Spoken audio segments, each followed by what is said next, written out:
আমি আমার এই 17 বছর বক্তৃতার জীবনে আমি তদন্ত করে দেখেছি, সারা পৃথিবীতে মনে হয় বাংলাদেশে যত তাফসির মাহফিল হয় এত তাফসির মাহফিল আর কোনো দেশে হয় না।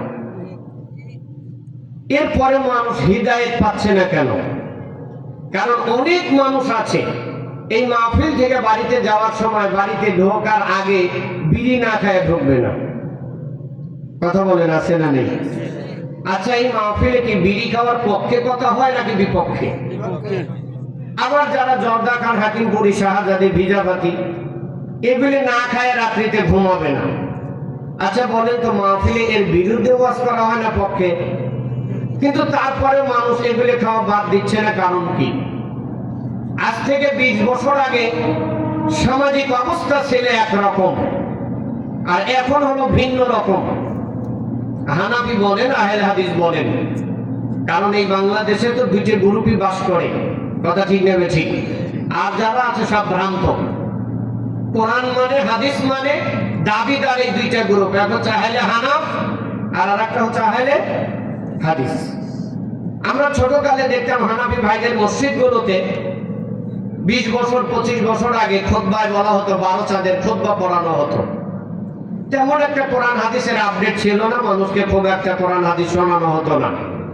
আমাদের আহলে হাদিস সমাজের অবস্থা অত ছিল না খারাপ, তারপরেও যতটুকু জানতো আলেম ওলামারা কোরআন হাদিসের কথা বলতো।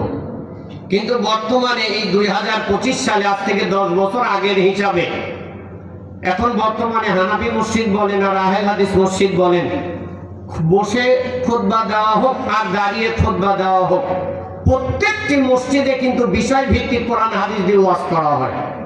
কথা ঠিক নেবে ঠিক।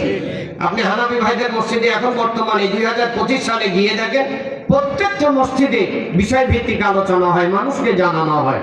আর আহলে হাদিসদের সমাজ তো আরো আপডেট, আলহামদুলিল্লাহ। যেই মসজিদে শুক্রবারে খুতবা শোনার পরে, বিষয় ভিত্তিক আলোচনা শোনার পরেও ইমাম সাহেবের ওয়াজ শুনে মসজিদ থেকে বের হয় মানুষ চুগলখড়ি করা শুরু করে দেয়। যেরকম কথা ঠিক নেবে ঠিক।